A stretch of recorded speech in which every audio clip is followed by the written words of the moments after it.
j'ai de l'huile là-dedans. Alors soit ça vient du bouchon de remplissage, soit il y a un souci, chef.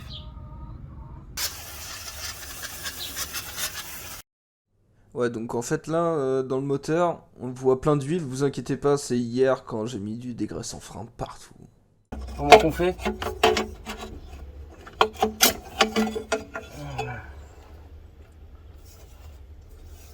Tu balues, hein?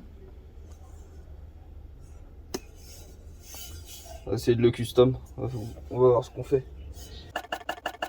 Après la voiture le veut aussi, mais déjà là ça faisait 2-3 fois que j'entendais la voiture au ralenti, des fois elle avait des petits ratés.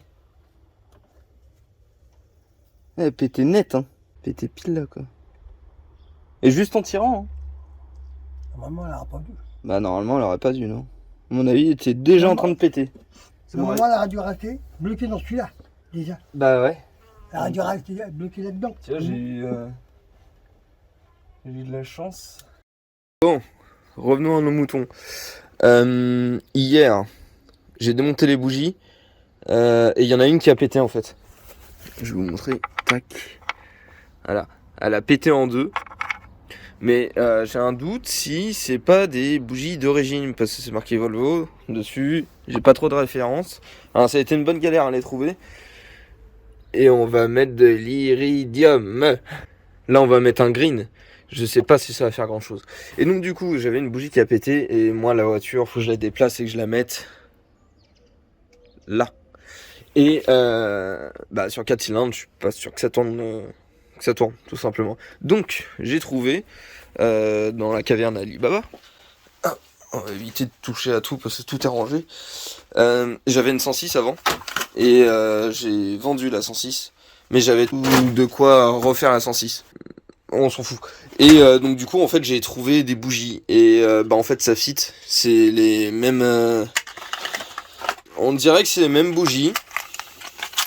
Mais en fait j'ai l'électrode là qui est plate, que moi sur les miennes elle est en pointe. Voilà. Donc je sais pas s'il y a un réel changement, mais en gros j'ai mis ça en attendant pour pouvoir déplacer la voiture.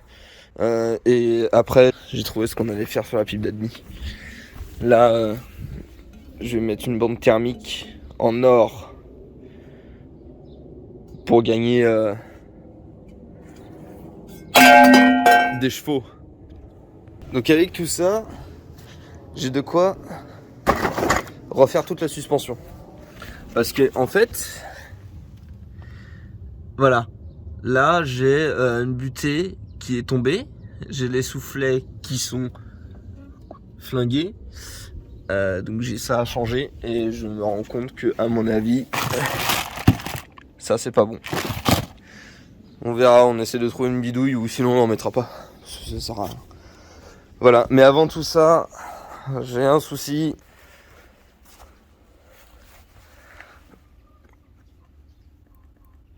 Je crois qu'il n'y a plus personne là-dedans. On attaque.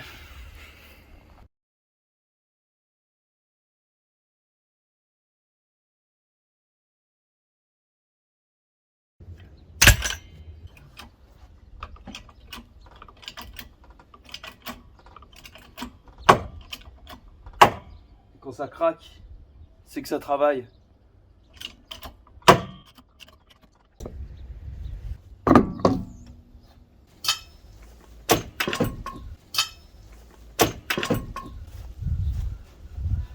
Étant donné que j'ai toujours de la chance, je l'ai réparé le pneu effectivement, il était crevé. Il est crevé là. Et sauf que le souci, c'est que ça fait une hernie.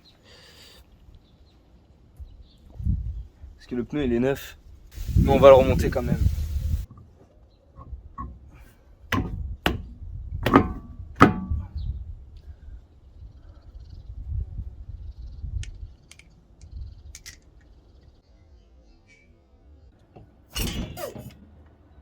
Ah oui, parce que je vous ai pas dit. Et pour réparer le pneu, je suis allé chez un voisin, marcher 1 kilomètre avec une roue dans la main. En soi, c'est pas si lourd. Mais ça fait mal au bras quand même.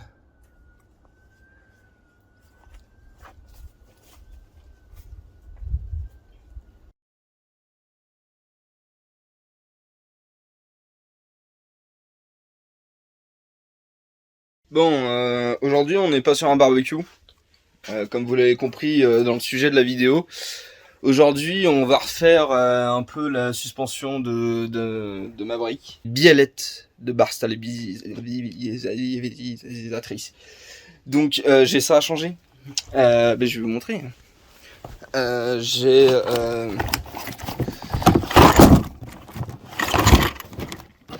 amortisseur arrière parce que j'ai le soufflet qui est flingué dessus. Je vous ai déjà montré, je crois. Je vais vous montrer une petite photo par là. Là j'ai mes fameuses biellettes et non pas barre stable. Et j'ai mes butées, mais c'est sûrement pas les bonnes. Filtre à huile, mais j'ai pas d'huile. Et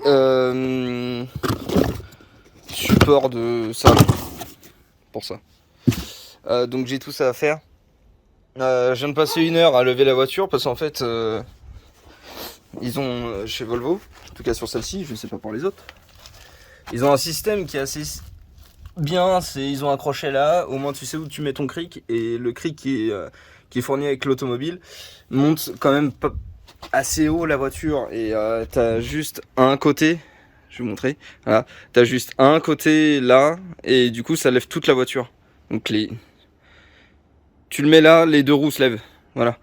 Et donc c'est assez cool, mais sauf que le souci c'est qu'en dessous, pour savoir où c'est que tu peux mettre une chandelle ou un truc du genre, bah tu sais pas trop. Alors moi j'ai mis un bout de bois sous le berceau, au moins, voilà. Et puis lui il soutient quand même un petit peu. Donc là faut que je démonte la roue, mais je l'ai pas dévissé avant de lever la voiture. Donc je vais freiner. Ça dégage. Donc les dynamos surtout desserrés avec. Ça freine pas.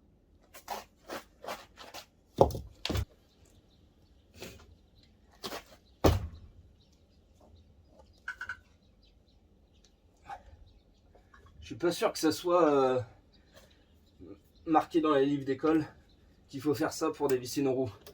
Parce qu'on a la flemme de la redescendre.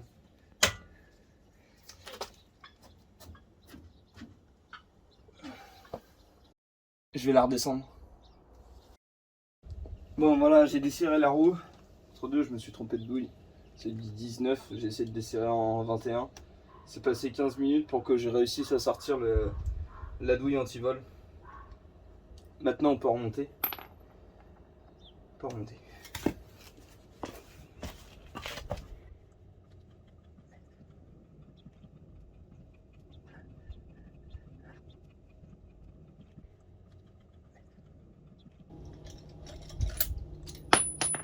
Ça on va les repeindre en chrome. On va gagner 50 chevaux facile. La biellette, ça c'est la barre stable. Ça c'est la biellette. Et la biellette, elle connecte la barre stable à la suspension. Ce qui fait que les 2 suspensions elles font pas vraiment ce qu'elles veulent, quoi. Elles sont connectées l'une à l'autre. C'est parti pour le démontage, et bien sûr j'ai pas de pétard pneumatique. On fait comme on peut avec ce qu'on a. Ok, c'est parti. Oh.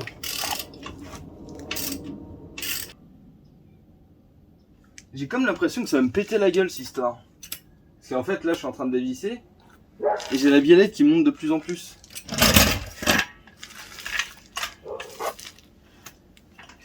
Alors comme d'habitude je suis pas sûr de faire les choses correctement. Alors on va sécuriser, on va lever un petit peu.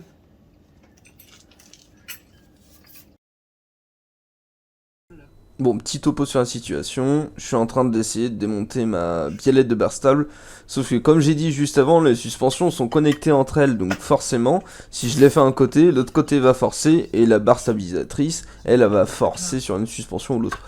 Et donc du coup, c'est ce qui se passe là, j'ai levé que d'un côté, l'autre côté touche encore le sol, et du coup je suis un blaireau parce que je l'ai expliqué et je l'applique même pas cette logique. Donc voilà.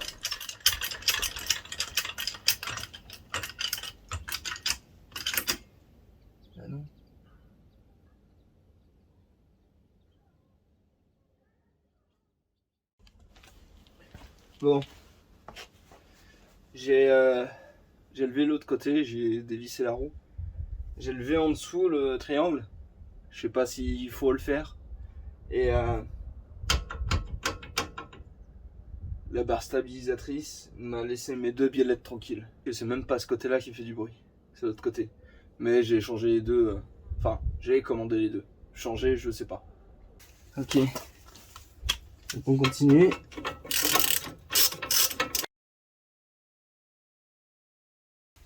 Bon, ça a coupé. Bref, et bah franchement, c'était super simple. J'ai pas eu besoin de dégrippant, de rien du tout. Mais étonnamment bien sorti. Hein, en bas, il y a du jeu.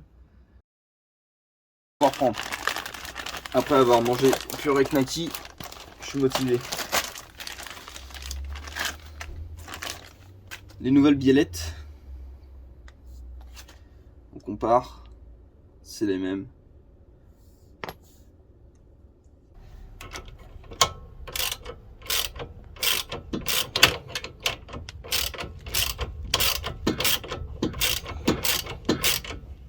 Là ça tourne. J'arrive à passer là-dedans.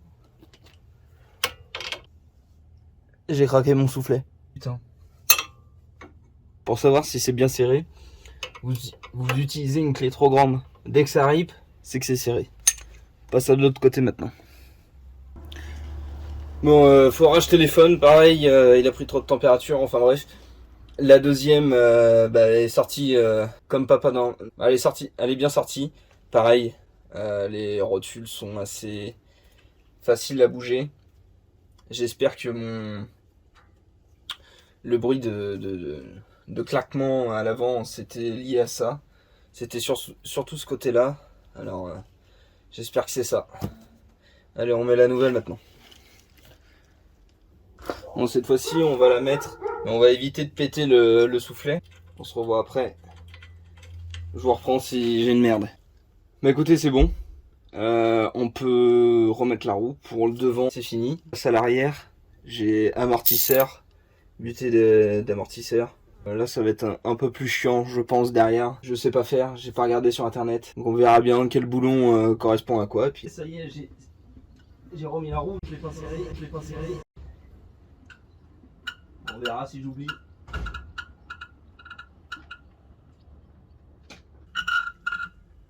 Vous entendez? Je sais pas si on entend sur la vidéo, mais il y a toute la voiture qui grince à l'arrière. À cause de mes amortisseurs qui sont HS.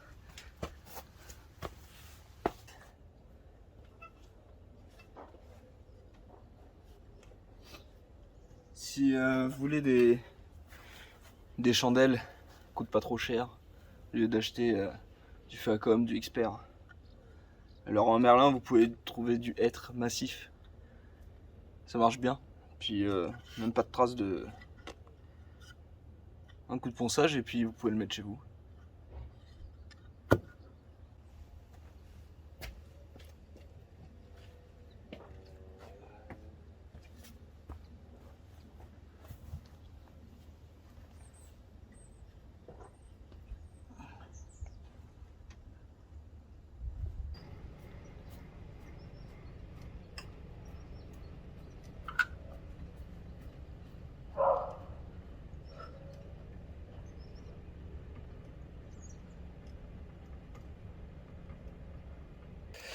Bon voilà, j'ai retiré la roue.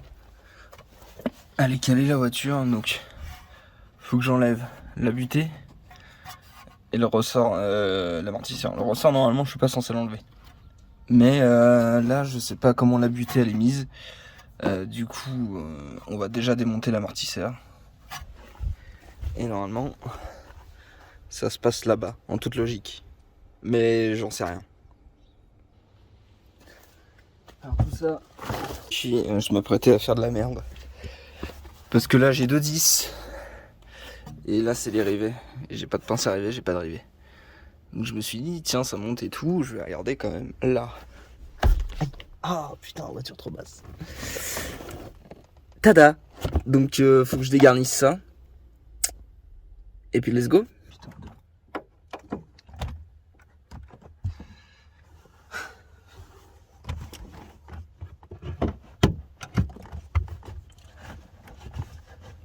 Ah, bah je l'ai perdu.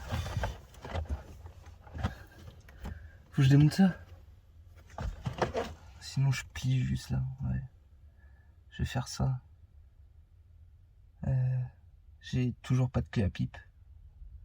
Puis là il y a un... On va desserrer, on va voir. Bon.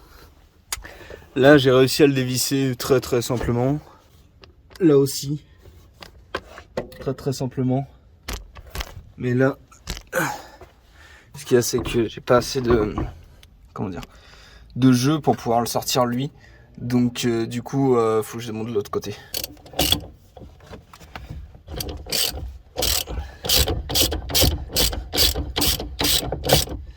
Faut que je mette un cric, sinon tout va se casser la gueule.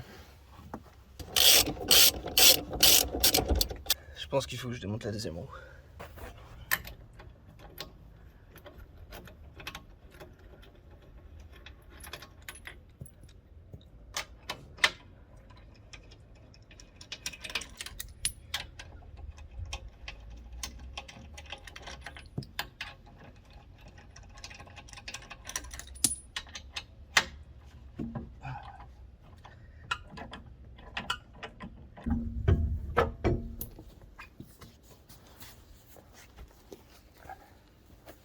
Alors, on va redescendre ça.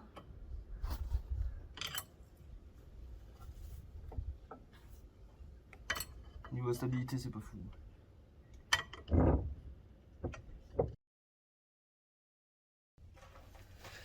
Bon, ça y est, j'ai réussi à les enlever. Effectivement, fallait que je relève un peu la voiture de l'autre côté pour libérer et faire un peu comme à l'avant avec les biellettes de Barstab. J'ai réussi à les enlever, ils sont mastoc de fou. Je n'arrive pas à les compresser, donc je pense qu'ils en ont un sacré coup dans la gueule. Pour moi c'est d'origine. Voilà, les soufflets ils sont morts de chez mort. Est-ce qu'on va gagner en confort? Probablement, parce que j'ai acheté sur le site non partenaire de la chaîne de pièces automobiles et j'ai acheté une chinoiserie Kib. Connaissais pas, c'était le moins cher alors j'ai acheté forcément. Les entraques sont les mêmes, j'ai eu peur parce que ils ont vraiment rien à voir l'un et l'autre. Le pas de vis au dessus n'est pas le même, mais après tout qu'est-ce qu'on s'en branle. L'anthrax là il est bon. Les dimensions sont... Celui-là il est plus court. Donc j'espère que je vais pas faire fabriquer un rat loader. Ça serait marrant. De toute façon ils sont là, je vais les monter. On verra par la suite s'il faut que je les rechange. Ça me ferait chier, ça coûte cher. Enfin bon. On change les coupelles d'amortisseurs, on monte les nouveaux amortisseurs. Et après, en théorie, la voiture repart... elle revient au sol quoi. Si j'ai de la motivation, petite surprise. Juste après leur montage. Allez, c'est parti. Je vais en avoir besoin. Bon, je voudrais bien tout vous filmer. Mais le souci, c'est qu'en Normandie, il fait rarement beau. Donc j'en profite. Oh, j'ai failli me vomir dessus. J'en profite du coup pour travailler dehors. Mais le souci, c'est que ça tape tellement fort que le téléphone se met en surchauffe toutes les 5 minutes. De toute façon, je vous reprends juste après pour vous expliquer un peu ce que j'ai fait. Et si j'ai une merde ou pas. Vraiment, j'ai tout ce qu'il faut.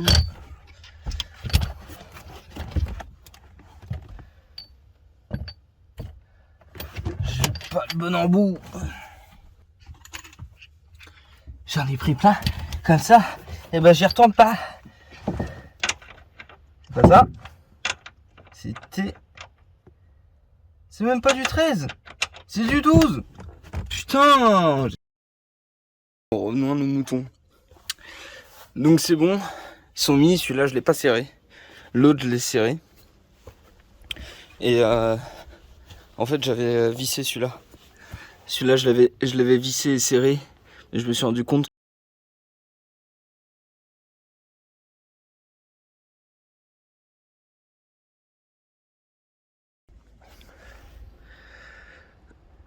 soleil. Il est bien mais il est chiant parce qu'il fait beaucoup trop chaud et du coup j'arrive pas à filmer parce que mon téléphone n'arrête pas de surchauffer. Donc j'en étais où? J'en étais à j'ai monté mes coupelles. Voilà, là-bas aussi, je les ai montées les nouvelles. Et là les amortos c'est bon, celui-là en tout cas il est serré, l'autre il est pas serré, mais j'ai dû l'enlever d'ici parce que je me suis rendu compte qu'il fallait que j'enlève le ressort pour changer la butée. Bah du coup c'est parti, sauf que là l'écrou à mon avis il va être grippé. À mon avis celui-là il va être grippé, donc c'est parti.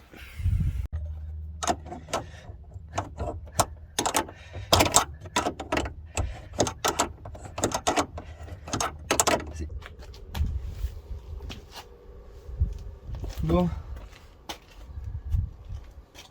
j'ai resserré les roues arrière, j'ai pas cliqué à l'avant non plus, tout est fait derrière. Ça va me sembler bas parce que là les roues sont hautes, je trouve. On va bien voir en live. C'est parti.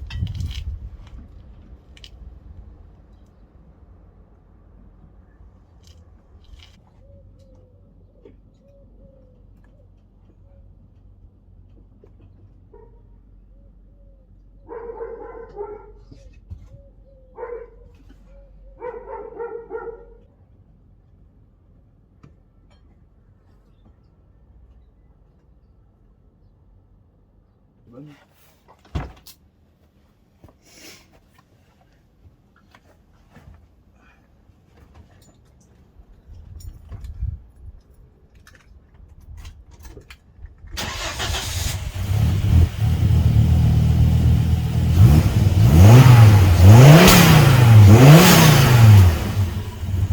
Elle a sauté. C'est Cadillac qui s'est barré. Bon, effectivement, c'est carrément plus bas. Le souci, c'est que je suis parti en essai, j'ai oublié de serrer les roues avant. Je l'ai pas serré.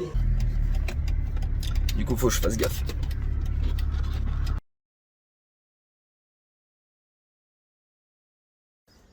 Bon, petit récap. S'en est passé des choses. Dans cette vidéo, je n'ai pas fait usage de dégrippant et d'un marteau. Or, à chaque fois que je fais quelque chose, souvent le dégrippant et le marteau sont mes outils principaux. Là, ça n'a pas été le cas. J'ai été effaré par le fait qu'il n'y avait aucune vis qui était rouillée. Plus ou moins dur à desserrer, mais sans plus. Problématique sur le deuxième ressort, où là c'était un peu compliqué parce que j'avais tout installé côté gauche.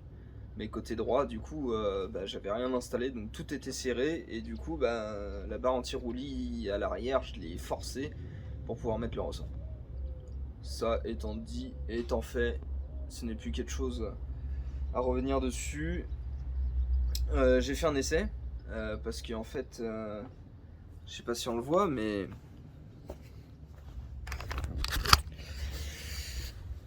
les amortisseurs,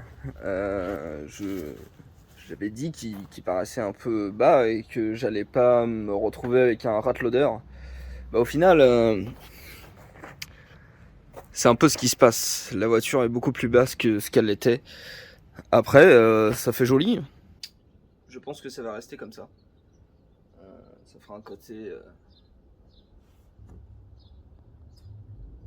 tuning. Durant le premier essai que j'ai fait, j'avais dit qu'il fallait que je resserre les roues. Je l'ai pas fait. Du coup, je me suis fait caca dans mon ben. Parce que ça faisait cloc cloc cloc cloc des deux côtés sur les quatre roues.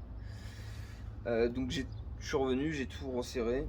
Je suis reparti, j'ai remonté ce qu'il y avait à remonter dans la baie moteur, donc le tube en alu qui va jusqu'à la suralimentation. Et j'ai un peu fait ça à la va-vite parce que je voulais à tout prix tester la voiture. Arrivé devant un de chez mes voisins qui fait aussi de la mécanique, que j'ai vu ce matin pour justement le pneu de la Kia. La voiture s'est coupée direct avec un gros bruit de dump valve. Le tuyau était parti, j'ai tout remonté, j'ai fait des essais et la voiture se porte bien. Pas de soucis particuliers. Est-ce qu'il y a un changement par rapport à avant? Je sais pas. Mais en tout cas, j'ai plus le cloc-cloc que j'ai à l'avant. Ça continue à faire du bruit, comme dans un bus de RATP. J'ai plus mon cloc-cloc. Prochainement, ça va être remplacement des bougies. Bougies iridium. Filtre à air green et bande isolante sur le fameux tuyau d'admission. Piou.